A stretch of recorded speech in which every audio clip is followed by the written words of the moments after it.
दोस्तों, क्या आपने कभी सोचा था कि दुनिया के सबसे खूबसूरत और अमीर शहरों में से एक लॉस एंजेलिस कभी इस तरह झलकर खाक हो सकता है?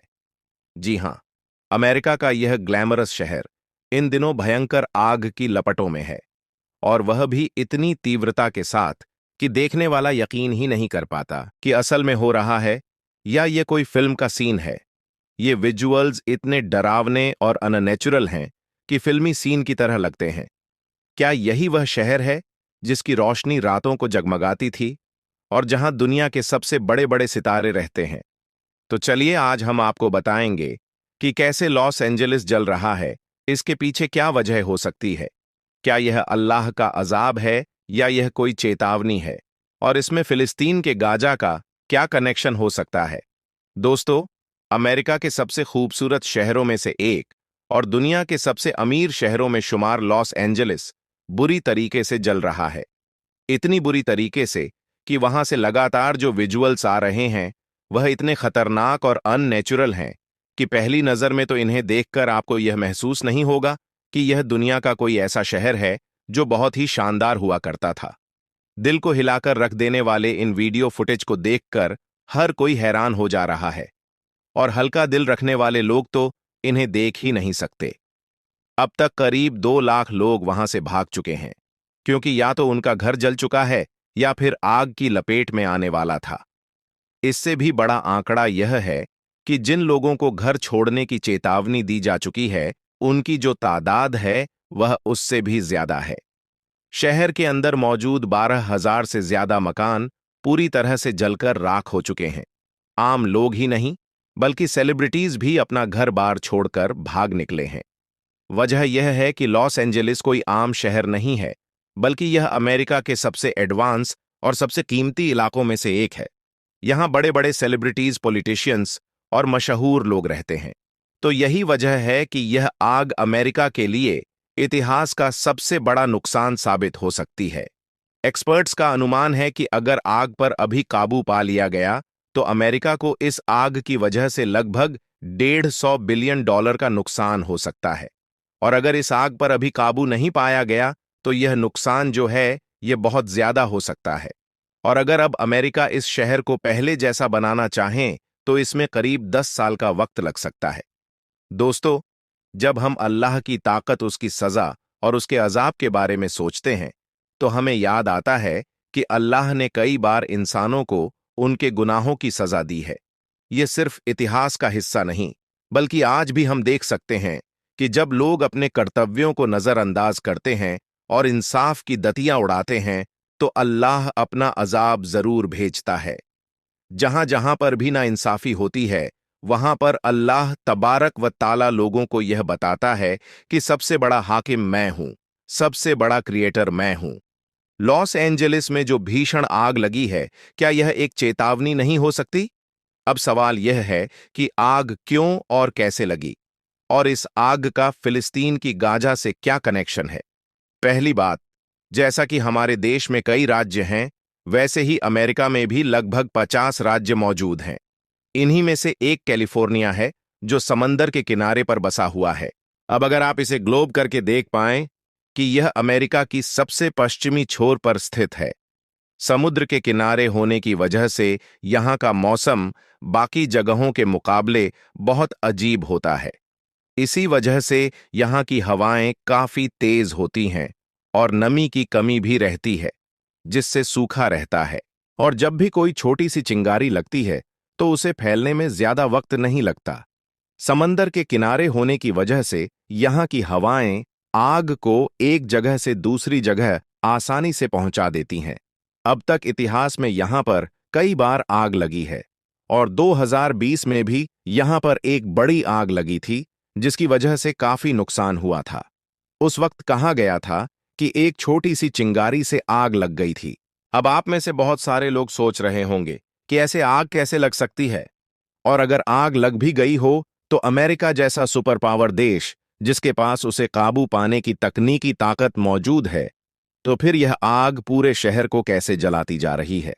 दोस्तों, बात यह है कि लॉस एंजेलिस और इसके आसपास के इलाके आमतौर पर बहुत सूखे रहते हैं। यहां पर बारिश कम होती है, हवाएं तेज चलती हैं, और नमी की कमी होती है। यही कारण है कि यहां पर आग लगने का खतरा हमेशा बना रहता है, और अगर आग लग जाए तो समंदर के किनारे की हवाएं उसे कई किलोमीटर तक फैला सकती हैं। लेकिन इस बार की आग पुरानी आग से कुछ अलग और अजीब है। इस आग की वजह से सोशल मीडिया पर कई थ्योरीज फैल रही हैं। लोग कह रहे हैं कि शायद इस बार की आग में कोई साजिश है।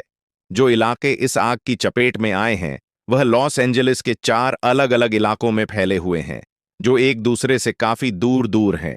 अगर यह आग कुदरती थी तो क्या यह चारों जगह एक साथ लग सकती थी? यह सवाल तो जांच के बाद ही साफ होगा, क्योंकि अभी आग पर काबू पाने की कोशिशें जारी हैं। अब एक और अहम बात यह है कि हॉलीवुड का मशहूर इलाका, जिसका साइन भी हम अक्सर इंटरनेट पर देखते हैं और जहां पर दुनिया भर से लोग घूमने आते हैं, वह भी आग की चपेट में आ चुका है। इसके कारण बहुत सारे सेलिब्रिटीज के घर जलकर राख हो गए हैं, या फिर वह अपना घर छोड़कर भाग गए। यही कारण है कि सोशल मीडिया पर लॉस एंजलिस और फिलिस्तीन, खासकर गाजा, दोनों ही ट्रेंड कर रहे हैं। कुछ हॉलीवुड एक्टर्स के पुराने स्क्रीनशॉट ऐसे वायरल हो रहे हैं जिसमें वह कुछ महीने पहले गाजा में इजरायल की कार्रवाई का समर्थन करते हुए उसे खत्म करने की बात कर रहे थे। लेकिन अब जब उनका खुद का घर जल चुका है तो वह सोशल मीडिया पर अफसोस जाता रहे हैं। इसी वजह से सोशल मीडिया पर इन दोनों घटनाओं को जोड़ा जा रहा है।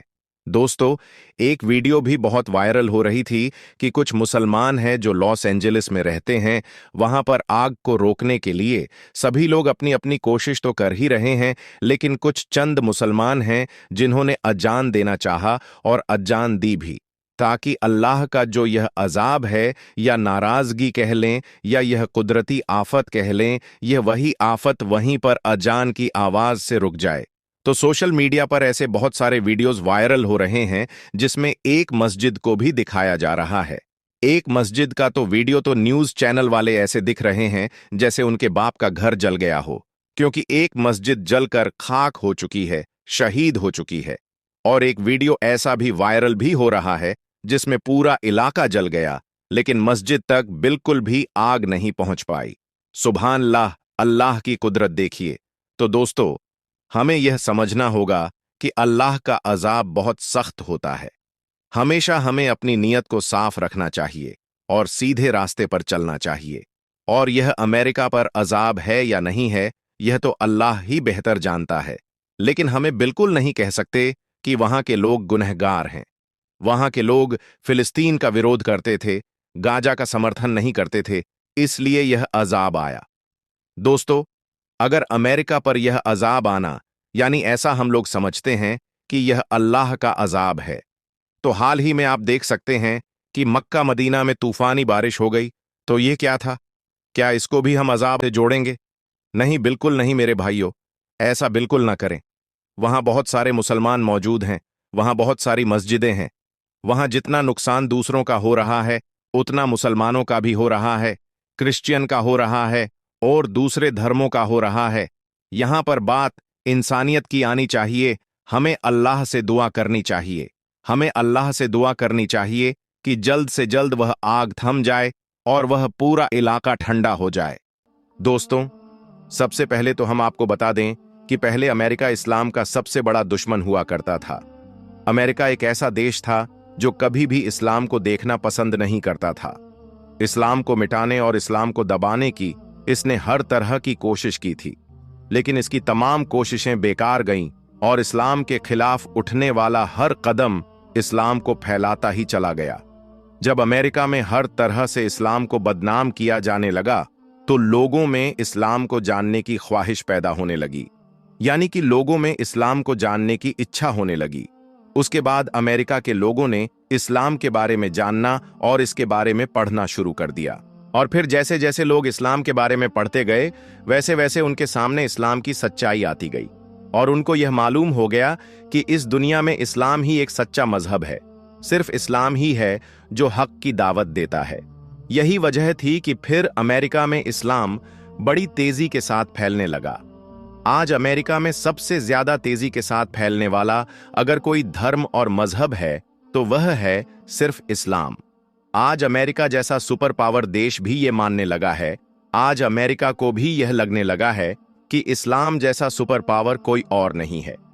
अमेरिका में लगी आग से अमेरिका जनता पूरी तरह से कमजोर हो चुकी है। लोगों की जायदाद और मकानात सब बुरी तरह से जलकर खाक हो गए हैं। अमेरिका में लगी आग पर डोनाल्ड ट्रंप ने कहा है कि अब हमें अल्लाह की मदद की जरूरत है, अब हमें अल्लाह ही बचा सकता है। यानी अमेरिका में लगी आग से अमेरिका जनता समेत अमेरिका के प्रेसिडेंट भी हार मान चुके हैं, जो अभी शपथ लेने वाले हैं। दोस्तों, अब बात करते हैं हाल ही में होने वाले अमेरिकी चुनाव और मुसलमानों के बारे में। इस चुनाव में डोनाल्ड ट्रंप को पक्का यकीन हो गया था कि इस चुनाव में उसकी हार पक्की है, यानी कि वह इस चुनाव में हार रहा है। अब अगर उसको कोई जिता सकता है तो वह थे सिर्फ अमेरिका के मुसलमान। इसलिए डोनाल्ड ट्रंप ने चुनाव से सिर्फ एक दिन पहले सोशल मीडिया पर मुसलमानों की खुलकर तारीफ की और अपने एक्स अकाउंट पर लिखा कि इस्लाम एक शांतिप्रिय धर्म है, मुसलमान अमन और चैन पसंद करते हैं, इसलिए हम मुसलमानों को साथ लेकर काम करेंगे। और साथ ही मुसलमानों से अपील भी की कि अगर वह मुझे वोट करेंगे तो इससे शांति की बहाली होगी। इस बात से अमेरिका के मुसलमान इतने ज्यादा खुश हुए कि उन्होंने ट्रंप का खुलकर साथ दिया। यानी कि अमेरिका के सारे मुसलमानों ने ट्रंप को वोट दिया, जिसकी वजह से डोनाल्ड ट्रंप ने कमला हैरिस को हरा दिया और यह चुनाव जीत गए और एक बार फिर से अमेरिका के नए प्रेसिडेंट बन गए। इसके बाद डोनाल्ड ट्रंप ने जैसे ही ये चुनाव जीता तो उन्होंने अपने पहले ही भाषण में मुसलमानों का शुक्रिया अदा किया और कहा कि अगर मुसलमान उसे वोट न करते, अगर मुसलमान उसका साथ न देते तो वह कभी भी चुनाव नहीं जीत सकता था। और यही नहीं, इसके बाद डोनाल्ड ट्रंप ने इस्लाम की भी खूब तारीफ की। और दोस्तों, सिर्फ अमेरिका ही नहीं बल्कि ब्रिटेन सरकार ने हाल ही में यह फैसला लिया है कि ब्रिटेन में जुम्मे का खुतबा और अजान की आवाज हर जुम्मे के दिन रेडियो पर प्रसारित की जाएगी ताकि पूरा देश उनका खुतबा सुन सके। दोस्तों, हम आपको बता दें कि ऐसा ब्रिटेन में पहली बार हुआ है। इसी तरह जर्मनी में भी पहली बार लाउडस्पीकर पर अजान दी गई, जिसको सुनने के लिए लोगों की काफी भीड़ जमा हो गई थी। कहने का मतलब यह है कि पूरे यूरोप में लोग इस्लाम से काफी मुतासिर हो रहे हैं और इस्लाम में दाखिल भी हो रहे हैं। यानी कि पूरे यूरोप में इस्लाम बड़ी तेजी के साथ में फैल रहा है और खास करके अमेरिका में। हाल ही अमेरिका में इस्लाम कबूल करने वालों में बड़ी तेजी के साथ इजाफा हो रहा है। अभी हाल ही में अमेरिका के एक चर्च में अजान भी दी गई थी, जिसे आपने भी सोशल मीडिया के जरिए से जरूर सुना या देखा होगा। और यही नहीं, अब तो लंदन, अमेरिका और न्यूजीलैंड के असेंबली में भी कुरान पाक की तिलावत होने लगी है। और जहां जहां पर अजान को बैन किया गया था, यानी कि जहां पर अजान पर पाबंदी लगाई गई थी, वहां पर अब अजान देने का सिलसिला भी शुरू हो चुका है।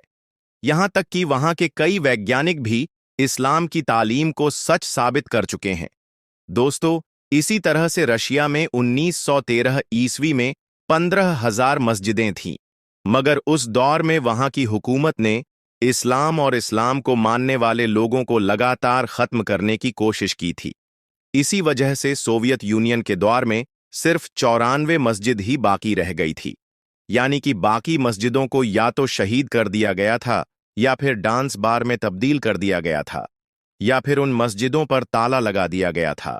अब आप सोचेंगे कि इतने जुल्म के बाद तो रशिया में इस्लाम पूरी तरह से खत्म हो गया होगा, मगर हम आपको बता दें कि इतना जुल्म सहने के बाद शायद दुनिया में कोई दूसरी कौम होगी जो दोबारा खड़ी हो सके। लेकिन कहा जाता है कि इस्लाम वह पौधा है, इसको जितना काटोगे ये उतना ही ज्यादा फलता फूलता जाएगा, यह उतना ही ज्यादा हरा भरा होता जाएगा। इसी बात की गवाह बनी हैं आज रूस की बड़ी बड़ी और खूबसूरत मस्जिदें। आज रूस ने भी यह मान लिया है कि तरक्की इस्लाम को खत्म करके नहीं, बल्कि इस्लाम को गले लगाकर की जा सकती है। अल्लाह के करम से आज रशिया में तकरीबन 8,000 मस्जिदें हैं और मौजूदा वक्त में मुसलमानों की आबादी 2 करोड़ 80 लाख तक पहुंच गई है।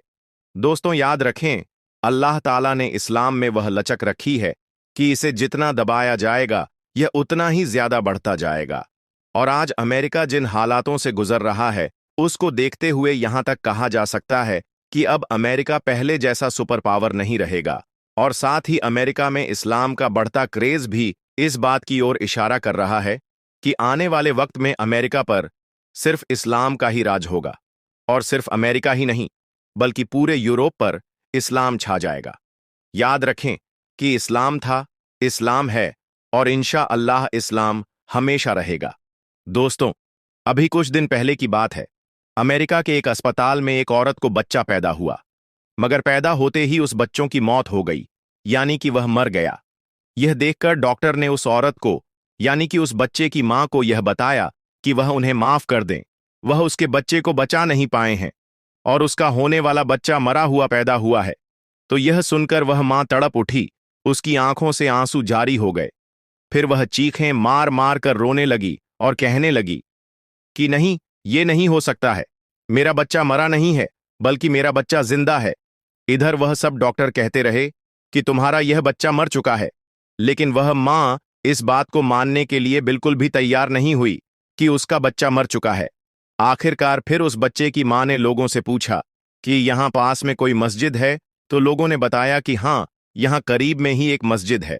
तो फिर उस बच्चे की मां ने कहा कि जरा उस मस्जिद के मुअज्जिन को बुला दो, ताकि वह मेरे बच्चे के कान में अजान पढ़ दे। एक मां की ममता और मोहब्बत को देखकर फिर लोग उस मस्जिद के मुअज्जिन के पास गए और उसे वहां पर बुला लाए। मुअज्जिन ने भी जब उस बच्चे को देखा तो वह भी कहने लगा कि बहन, तुम्हारा यह बच्चा तो मर चुका है, अब इसके कान में अजान पढ़ने से क्या फायदा होगा।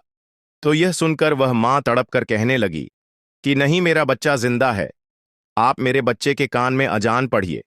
खैर, उस मुअज्जिन ने भी एक मां का दिल रखने के लिए उस मरे हुए बच्चे के कान में अजान पढ़ना शुरू कर दी।